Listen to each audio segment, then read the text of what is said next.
Good morning and welcome to another Kenny Cars and Coffee. And if you're a car guy that wants to improve the performance of your car for street, track, or autocross, you're in the right spot. I'm Kenny Brown and I'm going to take the next half hour or so, talk a little tech and answer some of the questions that we get through the Speed Therapy Society, which is a closed group on Facebook. A lot of you are there. If you're not there, you need to get in there because it's really turned into a cool group. That's where I kind of get most of the questions to sort through. And what we're doing with these is I'm trying to transfer to you some of the knowledge that I've gained over 40 years of building cars, motorsports, street performance. I mean, I've been doing it for a long time. And you're wondering, for those that are just joining us, what that is, that's my old trusty toolbox. That toolbox and I have been to about every major track in North America and Canada over my career. So it's somebody who knows me wrote in one time and said if that toolbox could talk, and it could, because just as a note, the top part here, that's what I call my go box. When I go do testing or racing for somebody, everything I need to work on the cars is in there ready to go. That's why I call it a go box, and it's not as easy as picking it up. It takes two people. There's a lot of stuff in there. I'm going to do a little bit different today. Usually I open up with some quick hitters, and which are like real quick answers to short questions. But I decided to turn some questions into more of a tech talk. So questions from Joe, Gary, and Ernie. We'll be getting into those a little bit later. But I do want to put a shout out, a big shout out to, gotta read it, Mike Charles, John Adams, Ernie Abercrombie, Dan Ganza, and Wendy Moretz, for inviting so many friends. That's awesome. You know, the more people we get into the society, the better it's going to get, and that's where we're going to do the my 5-day workshop, which I know we postponed it, but due to the circumstances, it's just been a little awkward. So we should be making an announcement pretty soon when we're going to do the 5-day workshop, which is basically the title of it's Transforming Your Driving Experience, and that's what I hope to do. Now, the thing about what I'm doing is I'm not going to try to tell you exactly what to do with your cars. I'm going to try to educate you to the point where you can make your own decisions to make your own cars work better. And the reason for that is I tell people every driver, every track, every car, every day is different. And what works for somebody won't work for somebody else. So what I'm trying to do is just give you the basics you need to think about things, because this is, if you want your car to work better, you want to drive better, you need to think about it. This is a thinking man's sport. So that's kind of what I'm trying to do. And you know, just to put a point on that is there's been times that we've gone to at a race and we spent Thursday, which is typically the promoter's day, do testing, spent all day Thursday getting the car set up perfect. You know, take them down and go through all the evening maintenance on them and service, go out in the track the next morning, and times are off by a second and a half. So it's kind of like, okay, so at least we got a foundation. It typically doesn't take very long to kind of get the cars dialed back in, but that's what I mean. Every car, every driver, every day is different. And another situation when we did the Saline program, we had 3 cars with 3 drivers in each car. For driving like 24 hours. Now you talk about a challenge, because every driver has a different way of driving. Every driver wants a different thing. So it was my job to try to come up with the best possible setup that would keep everybody happy. And when it came to we set the car up fast for qualifying. When it came to the race, the car was set up so that it was easy to drive. You know, it might not be as fast as qualifying, but it was easy to drive. The last thing you want to do is you don't want to wear your drivers out. That was a ding. Sorry. That happens. Last thing you want to do is wear your drivers out. So we made a comfortable car, because it's all about endurance racing, making laps. Just making laps, making laps, making laps. Okay. Moving on. Let's see who's here today. And whose cars there. We're starting to see a lot of cars on the Speed Therapy Society, which is really cool. It's good to know everybody and see the kind of cars you're driving. Some really nice cars, I got to point out. Let's see, here's a couple of quick things I want to talk about. Is Wes Dunkel, who we know for a long time. He's a great photographer, a great writer. He was real close with Paul, so we've known him for a lot of years. And Wes sent in a tip. We were talking a couple weeks ago about the special grease for the urethane bushings and how yucky and sticky it is, and how I always wear gloves. If you do get it on your hands, you know, Wes wrote it in and he said mineral spirits will help take it off. So there's a good tip. I think WD-40 will help take it off as well. And also, Art Butler, who has an S197, rode in. Apparently, he was T-boned at about 40 miles an hour in the passenger side door. And his comment was, if he didn't have the matrix brace and the jacking rail, that the car would have come all the way through. So, I mean, that's you know, aside from, and that's not the first time we've had people tell us that about the matrix brace and the jacking rails. It's something, if you don't have jacking rails, you need them. It's a simple bar that goes across the pinch wheel that you weld in on the rockers, so that you can put your jack anywhere along there. I typically put it, and I mark it where the middle is. I jack the car up in the middle and put jack stands under it, so that the completely underside of the car is open to work on. And the matrix sets up triangulation, which strengthens the chassis. Okay, last week I said I was going to talk about springs and difference between autocross and track, and I got so wrapped up in answering questions I completely spaced it off. So that I don't forget this week, I've had this sitting on my bench all week to remind me to talk about springs. So, a couple things on spring. Before I talk about the springs, I want to, I've showed you a couple of the different coilover setups that we use, and shown this, like the whole spring package on the shock. I thought, well, this is a good opportunity to kind of show each of the individual pieces and what they do. And when I load a shock, on the very bottom of the spring perch goes this thrust washer. You can see that. And the reason for that, it has two very important functions. Number one, when you go to adjust the spring height or the ride height, it makes it a lot easier to turn, not having any friction on the bottom of the spring. Additionally, when the spring's gone through all of its stuff, it's got these little twitches in it, and with the thrust washer on the bottom, they kind of deal with that, so that springs don't do things they shouldn't do. And then on top of that, we'll go the mainspring, and I'm gonna do a pop quiz. Let's see.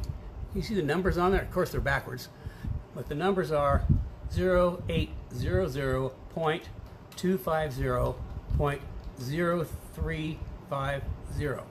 Okay, who can tell me what that means? Who's paying attention in the previous ones?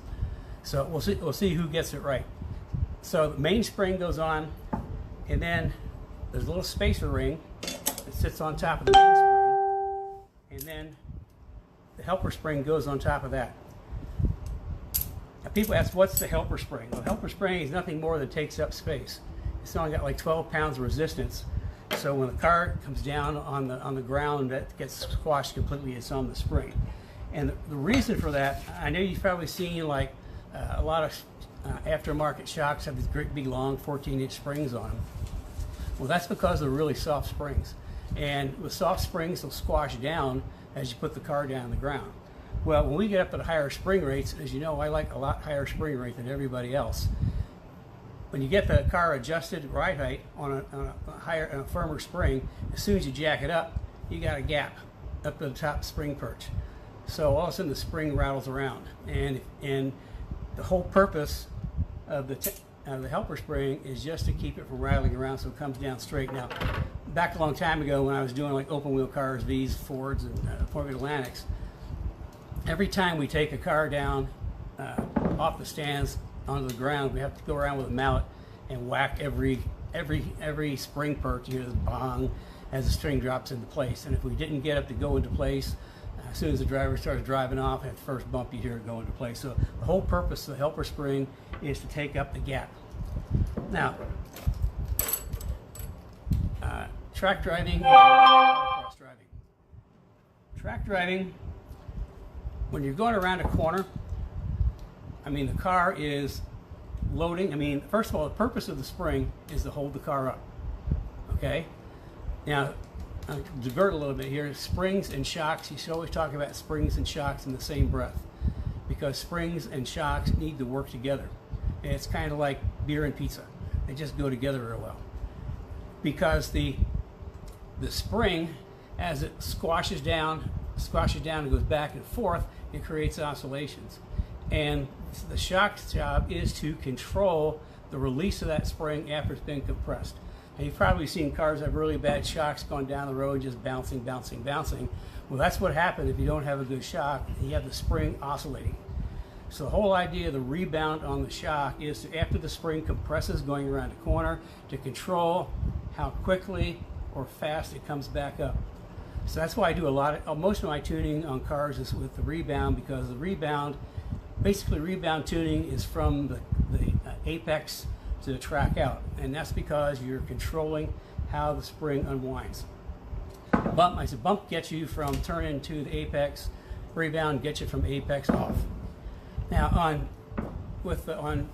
track cars, when you're going really fast, going around a corner, I mean, that spring is gonna compress pretty good. It depends on what the spring rate is and how much it compresses. Because you've got a lot of energy, a lot of forces, and you got a lot of roll in the car, which squashes the spring down. Now, if you've got a soft spring, it's going to squash it down, and the car's going to roll. And the thing about a Mustang, it has what I call a positive roll front suspension. That means the more the car rolls, the more positive the wheel alignment goes. And so you go to positive camber, which is you don't want. You ever seen anybody that just chewing up the outside of their tire? That's because they don't have enough negative camber and they have too much positive camber. Positive camber is when the tire tips out at the top. Negative camber is when the tire tips in at the top. So going around on a road course, you need you need a pretty strong spring to keep the car from collapsing too much and the car rolling too much. And that gives you traction all the way through and out of the corner. Now when we go to like an autocross, you're not carrying the speeds, you're not carrying the forces. The car is not going to, if you had that same spring for the road course, the car is not going to compress that spring very much at all. It's simply because it just doesn't have enough force to do it, which means it's going to be really firm. And what happens then is the tires will start to skip a little bit across bumps. And in an autocross, you want a little more compliance. So it's better if you have a little softer spring, so it'll compress a little bit more, so that you get more grip going around the corners.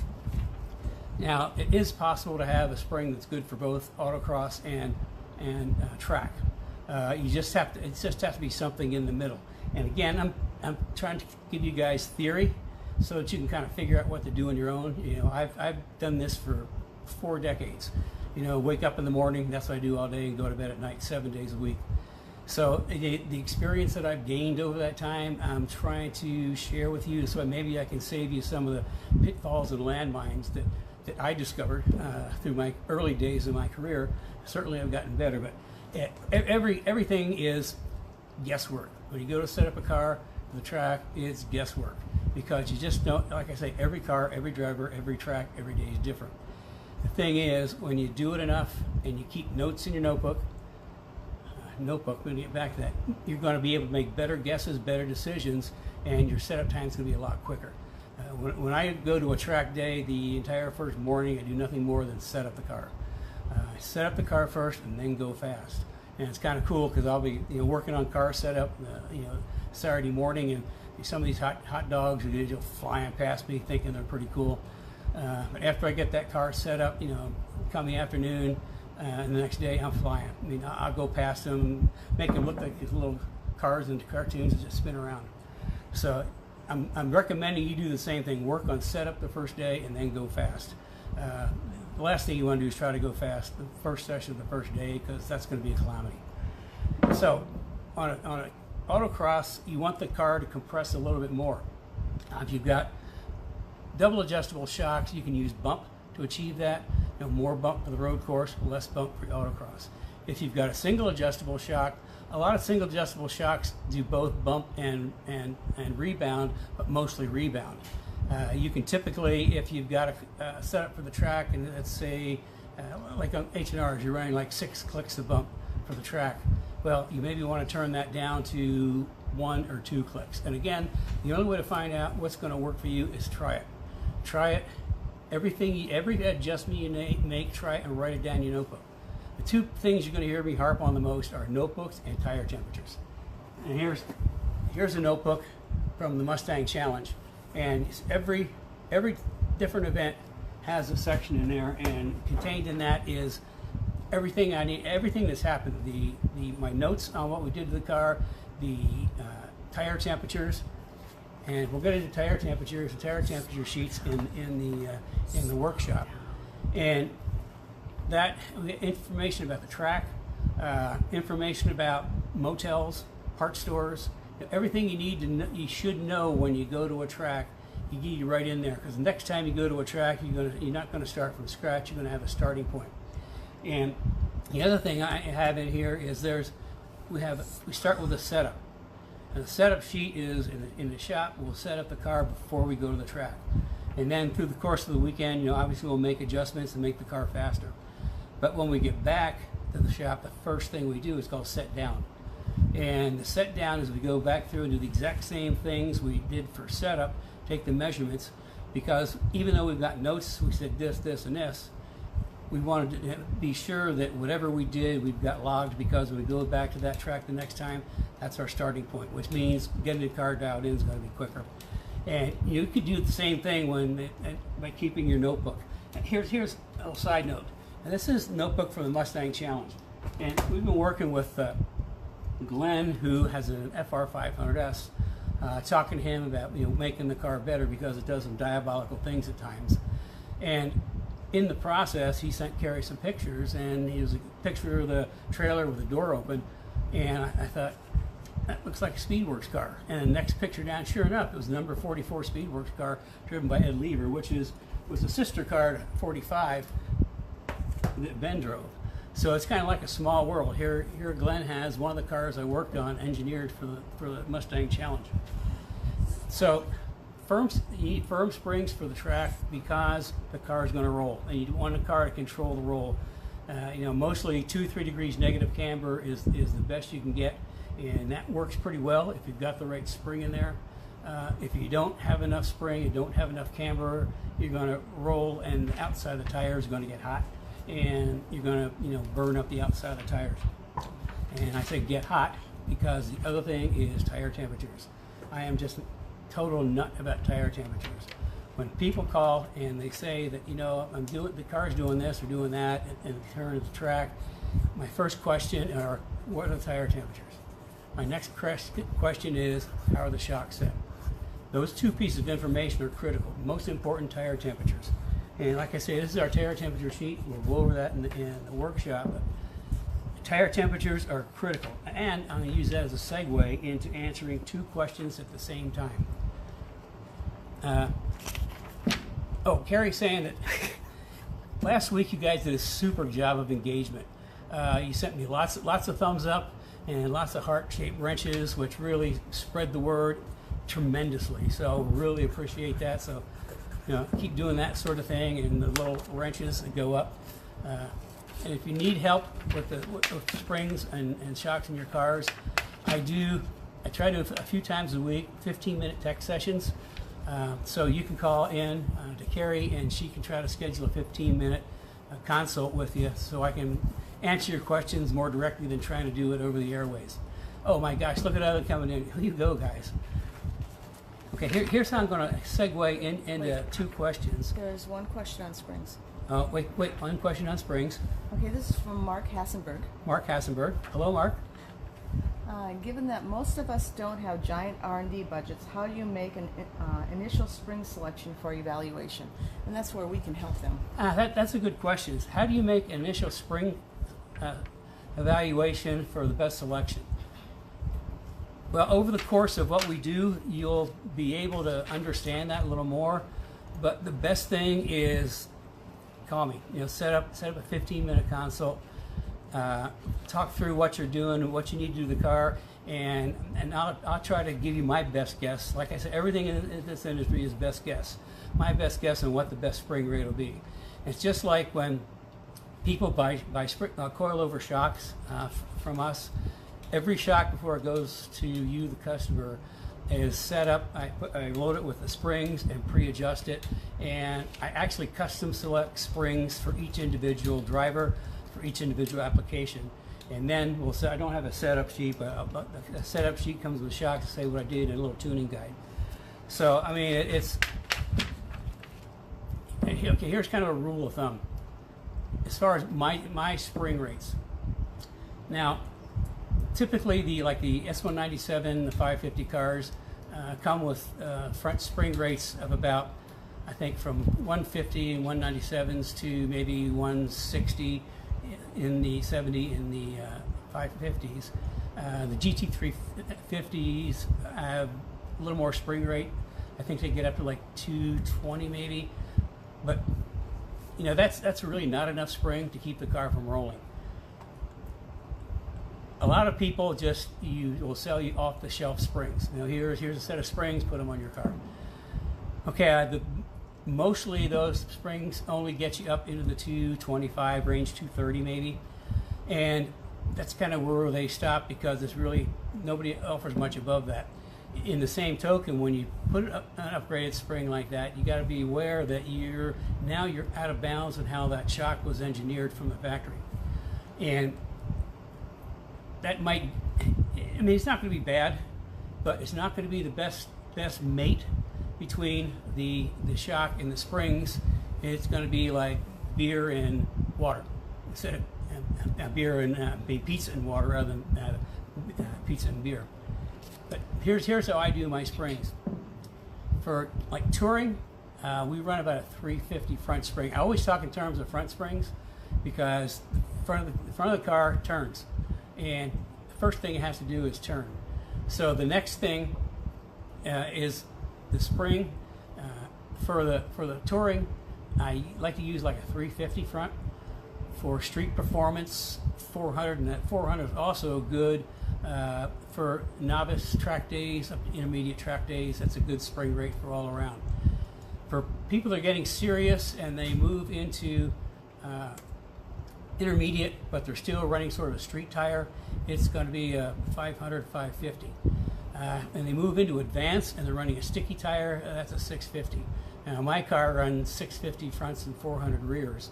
And I'm also running Pirelli P0 courses, which are a sticky tire. The stickier the tire, the more spring you need. Because what happens is you get a lot of people make the mistake of they get racing slicks and they put them on a stock car. Well, what happens is you're going around a corner. I mean, that tire is you're not going to get any slip bang. That tire is going to stick. When you're going around the corner, it sticks, and then the car is going to roll a whole bunch more because the tire isn't moving. The tire stops, and the car keeps moving, so it rolls down. So you go to positive camber, and you wear out the tires.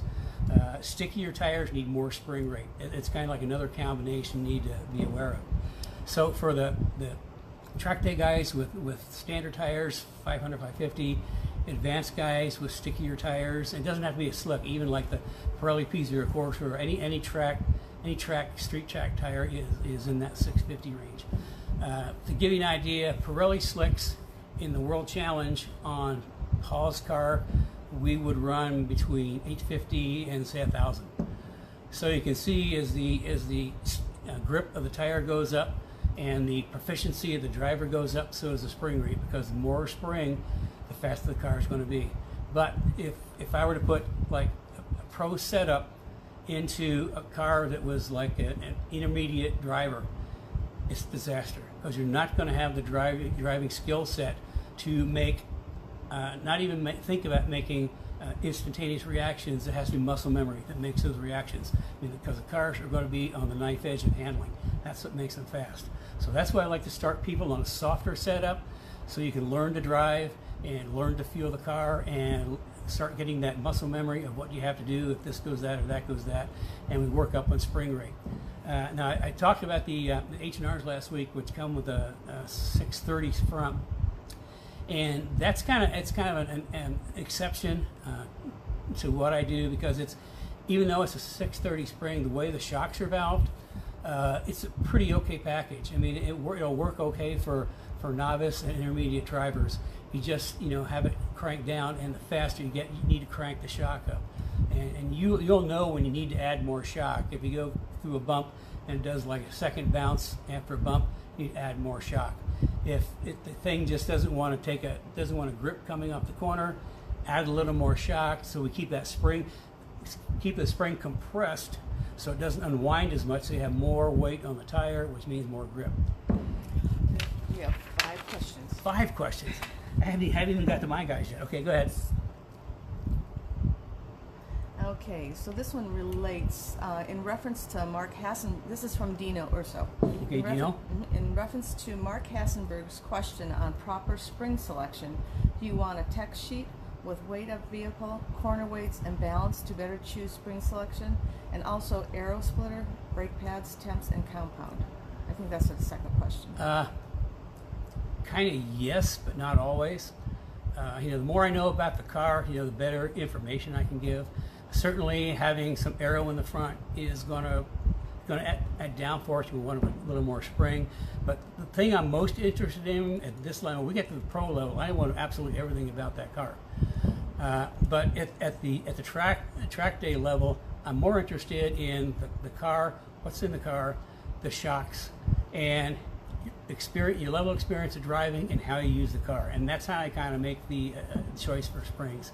So yeah, Dino, when we're getting in the higher levels of performance, the more information I have, the better guess I can make. And most of the time I guess pretty right because I've been doing it for so long. Another one? This is Christopher Sauter. Christopher? Is it possible to set up the car in a way that you can just focus on driving and not lots of setup? I'm still learning to drive in HPDE, and speed really isn't much of a concern at the moment. Oh, that's a great question, and I have a great answer. The question is there a way to set up the car so you don't have to be messing with it so you can learn to drive? Man, you have just hit on what I preach the most. I do all the engineering on my suspension. For S197, we break it down. There's only 3 components to the suspension: the rear grip kit, the front grip kit, springs and shocks. And what I've done is, over the years, I've developed a geometry that plants the car at the back, plants the car at the front. I also, on my axle brackets, I know you've seen axle brackets out there that have maybe 2, 3, 4 holes in them. My axle brackets have 1 hole, the hole you need, because I've worked out what the instant center should be, and we'll go over more instant centers and anti-squat in the workshop. But the instant center is a theoretical point. If you were to take the upper control arm and lower control arm and point them out and draw a point of intersection, that's the instant center. And the instant center, in relationship to a line that runs from the bottom of the tire to the center of gravity of the car, is the amount of anti-squat. That line is 100% anti-squat, and you don't want to be 100% anti-squat because the car won't come down. And anti-squat means is the amount of drop the car will have before it starts putting weight on the tires, which means traction. To me, it's getting a balance of anti-squat, and I've worked that out over a lot of years. And I also changed the upper control arm geometry, so that affects the instant center, and the instant center is anti-squat. And anti-squat, as a side note, is also anti-lift. So under braking, the back of the car doesn't lift up, but more of that in the workshop. So what I'm getting to is, if you get my setup, all you have to do is adjust tire pressures, camber, and maybe some shocks. And the tire pressures and alignment was what I was going to talk about, but we'll get sidetracked. We'll still get to that. But we'll talk about that a little bit more. But yeah, I mean, that's what I try to do. Take everything out, all the guesswork out, because you don't need to be adjusting your car. You need to be focused on driving. And I'm sure you see these guys at the track, they're adjusting this or adjusting that, and it's you need to be focused. If you're going to drive and drive confidently, you need to focus on your driving, not on setting up the car. So I mean, the best way is to hook up with us. Having me is like having a pro in your pocket when you do these things. Okay, next, you got another question? Yeah, first of all, April, your niece just joined. Oh, April, my niece. Hello, April. Okay, and this is from Chris Melatu. Chris Melatu, GT500, really fast. Kenny, you did some custom JRZs for my GT500 for VIR. Do you remember what the spring rate was? They're great for the track, but comfy on the road too. Yeah, I gave you the exact same setup that I run. That's a 650 front and a 400 rear. You know, the JRZ, it's all in the valving. People think when you put a real high rate spring, you're going to hurt the ride quality. That's not true. All the spring does is hold the car up. The ride quality actually comes from the valving in the shock. And if you've got the right match of shock and spring, the right valving, you know, you're going to have good ride quality. And for like the JRZs for the street, you just turn them down. On the track, you just turn them back up. Now, I think, and that's just a speculation, but I've been hearing about this whole high rate springs, bad ride quality. That goes all the way back. I remember I was doing Fox cars. And the reason that kind of developed is on a Fox, if you were to put, a lot of people put like the higher rate springs and they say it hurt the ride quality. What you're doing is your shocks and your springs aren't matched. And the shocks back then really weren't very good, to be quite frank, and that'll create a harsh ride quality. The other thing you're doing is by putting a firmer spring on the car, the car is going to do this twisty thing, which is why with like back in the Fox days, we'd put on, customer would come in, we'd put on a jacking rail, double cross subframe connectors, and matrix brace, and they wouldn't get out of the parking lot and they say, or down the road, they say, what in the ride quality is completely different. Well, that's because we've taken the chassis out as a spring component, and so your spring can do the work. A little thing on the axle brackets, why there's only one hole. I worked it out over the years. Just so you know, I was the first to bring axle brackets to the market back in early 90s, like 1990, and everybody's kind of copied them since. So someday I have to go down the list of products that I was first to the market with that everybody's copied, because the list is pretty extensive.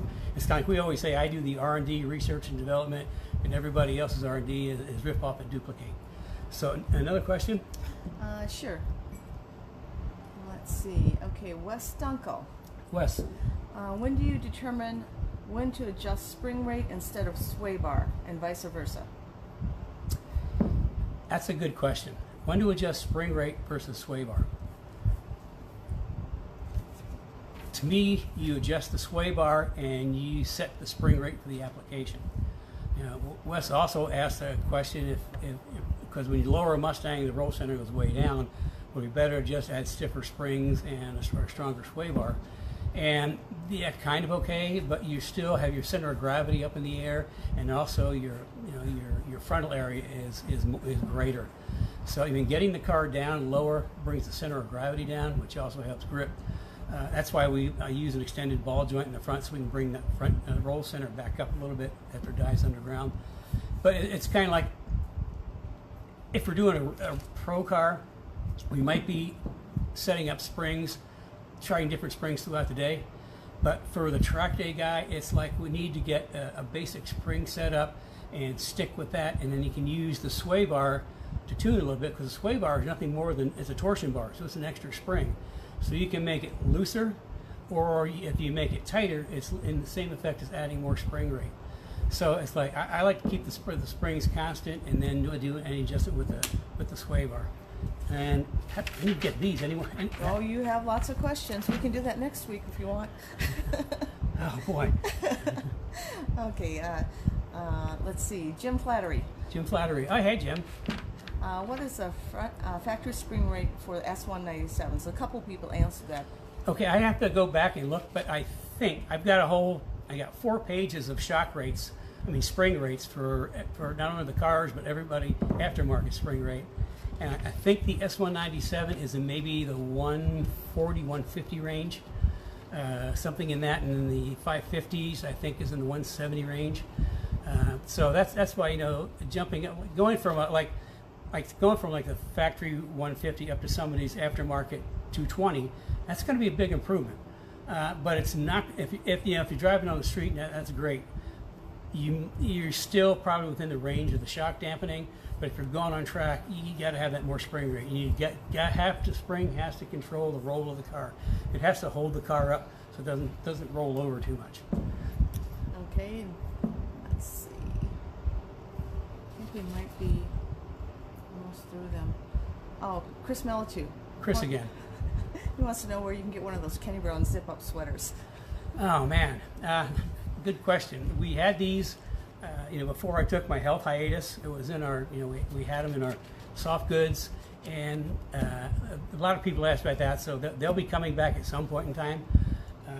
Let's see what we can do sooner. Yeah. How many people, if we had them, would? Yeah, how many people if we had one would get one? Say That'd yes. be good to know. Another thing, we've had somebody recommend that we have stickers from the Speed Therapy Society. Well, note well taken. We're gonna, right now with everything that's gone on, it's not practical for us to kind of go that way, but it is on the list of things to do. Speed Therapy Society, Terry has an idea on how to do it, so that'll be coming up. And yeah, I shouted out to people, invited friends. Please invite your friends. As you see, I think now some of the people that joined early can see the value of why we want to do a private Facebook group. Is because we get everybody in, we get interaction, people sharing stuff. I mean, it's just turning into a really cool deal. I'll put a link in the... And Carrie will put a link in there for that. Can I get to what I was going to talk about today? Sure. I'm going to roll two questions into one answer. Gary Townsend asked, what is a good starting point for air pressure before the first run? He's got a 16 Shelby GT350. And Joe Johnson, what degree of negative camber should I be running on my 20 Shelby GT350? I have the max, without modifying the strut tower, it's 2.2 on both sides. Okay, to answer both of those questions, we're getting back to one of my two favorite things to talk about, and that's tire temperatures. You never know what to do unless you know what your tire temperatures are. And I think there's a link in the Speed Therapy on a tech article I wrote about tire temperatures. If you hadn't read it, read it. And once you read it, you can see all these little light bulbs go off in your head. That makes sense. But the whole idea is you need to take tire temperatures to do anything with the car. And that's what I do the whole first morning, is work on tire temperatures. Before I make any adjustment on the car, I make sure I get the tire pressures where I want them, and I do that by tire temperatures. And real quickly, we'll take a temperature, a little probe, stick in, not like a laser, but a probe that actually sticks into the rubber, about an inch from the outside, in the middle, an inch from the inside, and register those three temperatures. And the objective is to try to balance those temperatures across. Now, if we've got like 100 degrees on the outside and 200 degrees or 120 degrees on the inside, you want that middle to be around 110. So when you've got different temperatures, you want to split the difference. And what you're trying to do is, if the middle temperature is high, you've got too much air in the tire and it's crowding in the middle, so you're not putting all the tire on the ground. If the middle number is low, then it's concaved, and again, you're not putting enough tire on the ground. So before you make any adjustments, get the tire pressure set. And from there, then you can look at the front tire pressures or front tire temperatures and make a decision on how much camber. If you've got a lot of inside heat, and by a lot I mean more than, let's say, 30 degrees more on the outside, you've got way too much negative camber. If you've got even temperatures inside and out on a strut Mustang, you don't have enough camber. You always run around the inside a little bit warmer, like maybe 10 to 20 degrees warmer on the inside, because that's just how they work better. If you've got a lot of temperature on the outside and not the inside, you get way too much positive camber. You need to add more negative camber.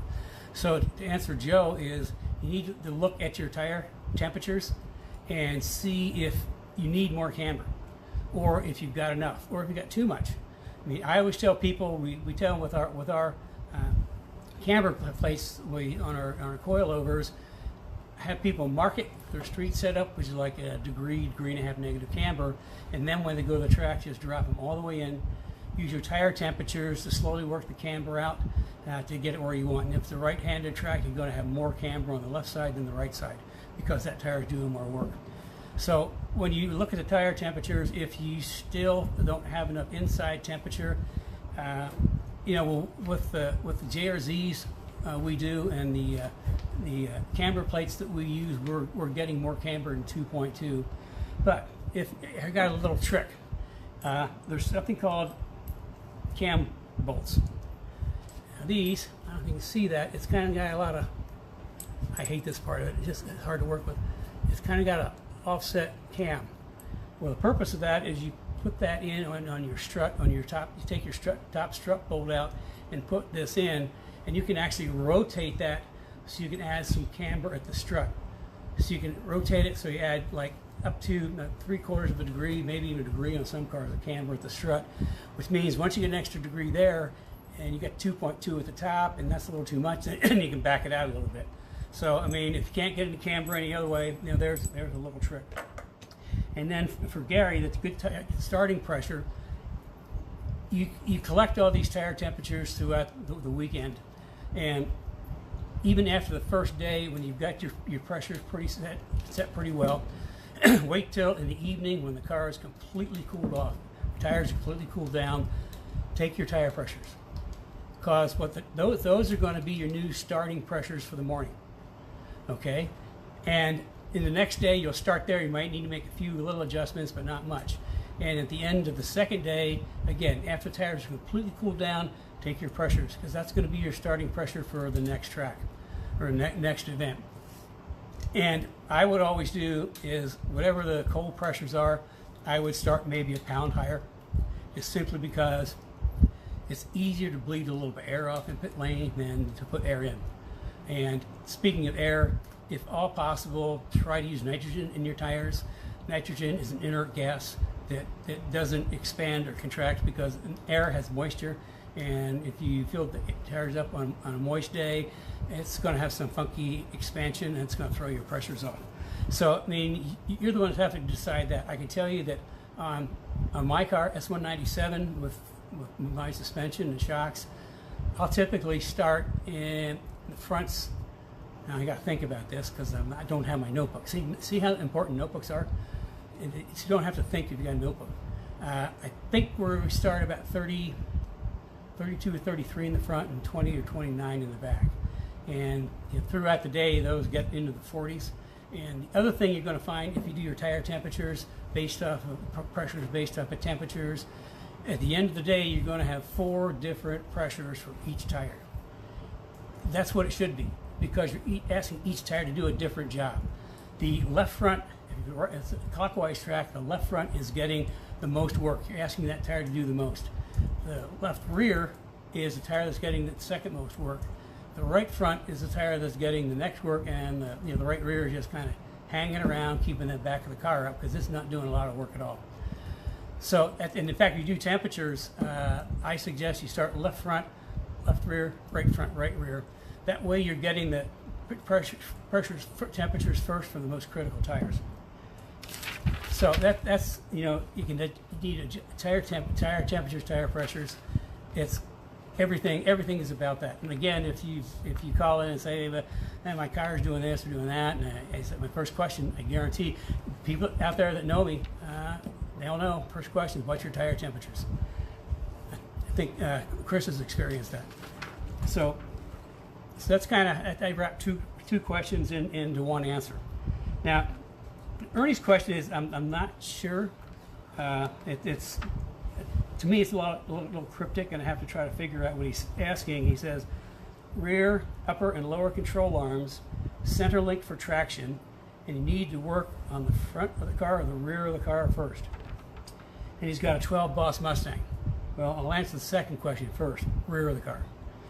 If there's one thing, Mustang is a pony car, big motor in the front, a lot of weight in the front, 5 axle in the back, no weight.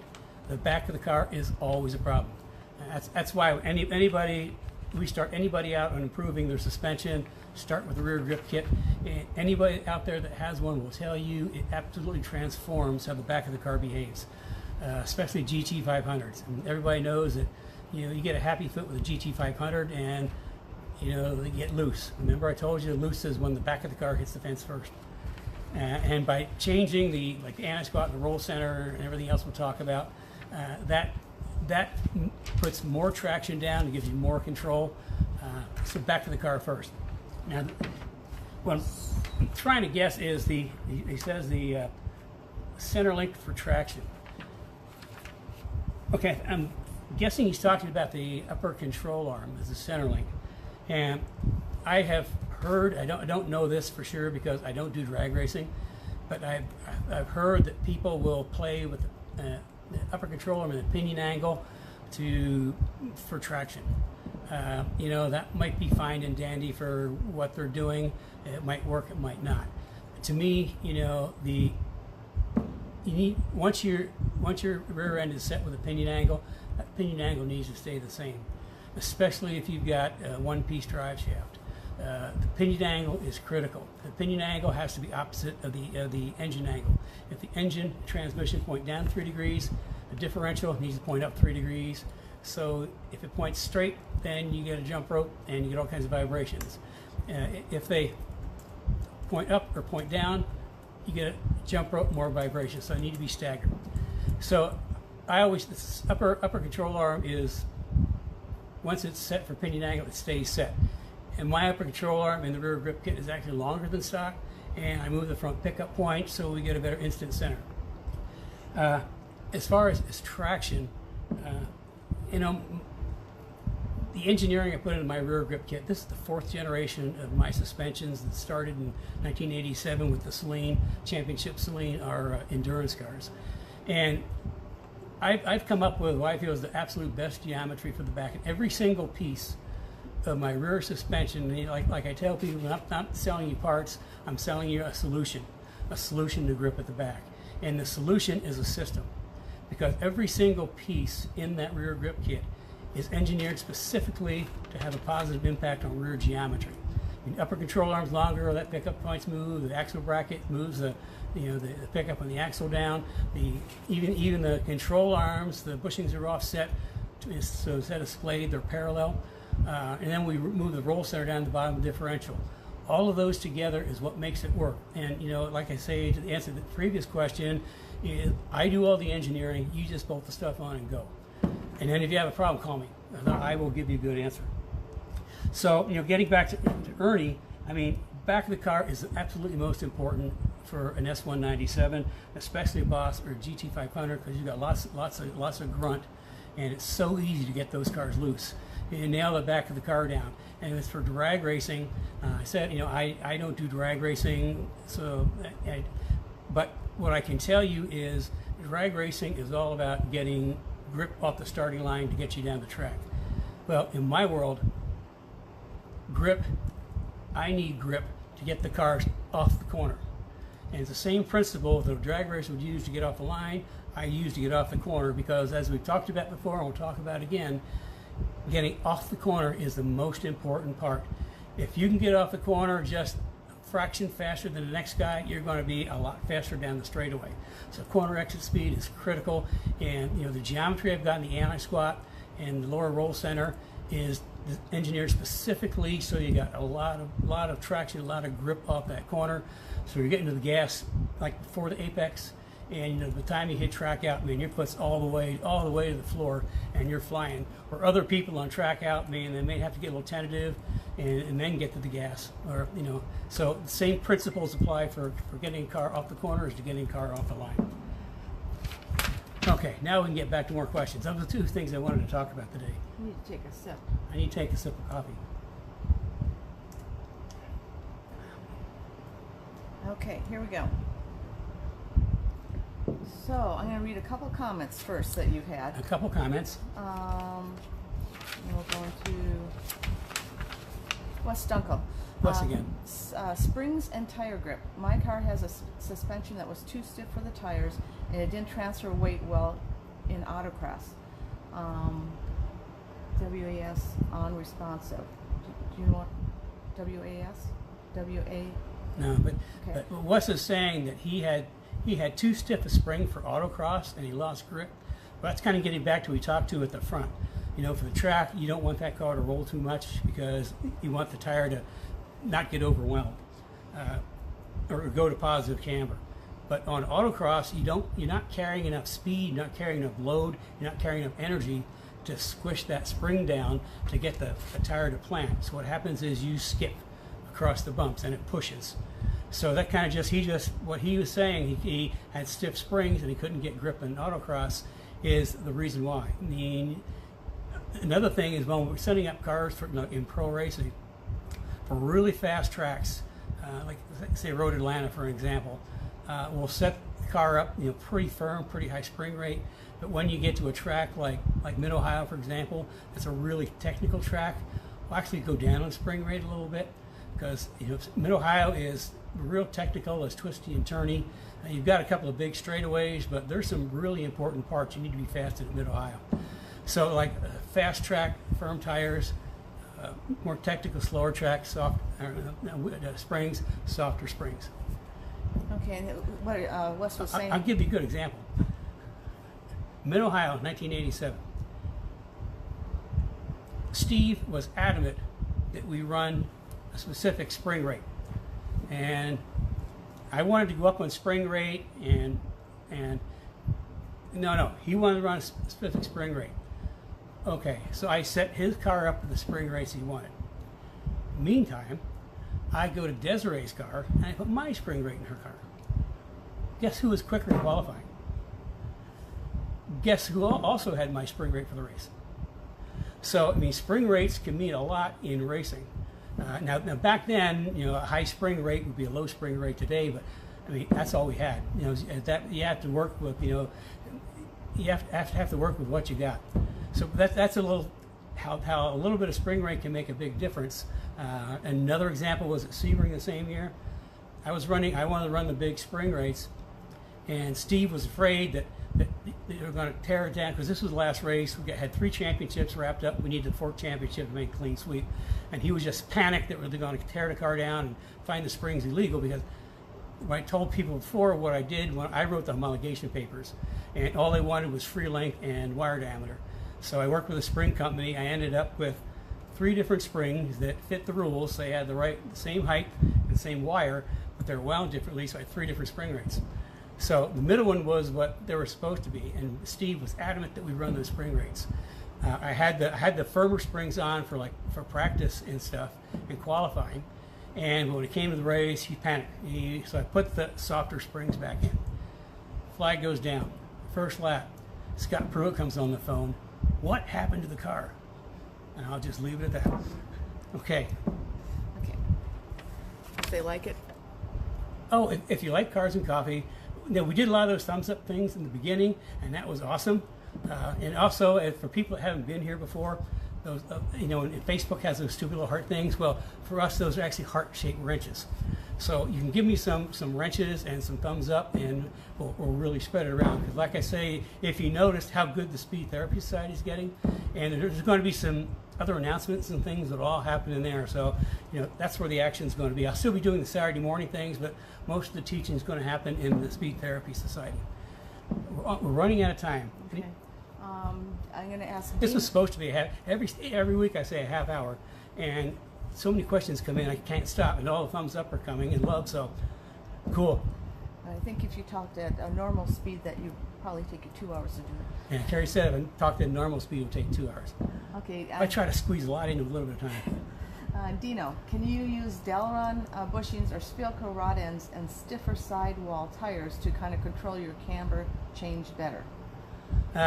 He's asking if you need Delron bushings or rod ends and stiffer sidewalls to what? Just to control your camber. Control your, Okay, rod ends and Delron I only recommend for people at the highest level of driving and professionals.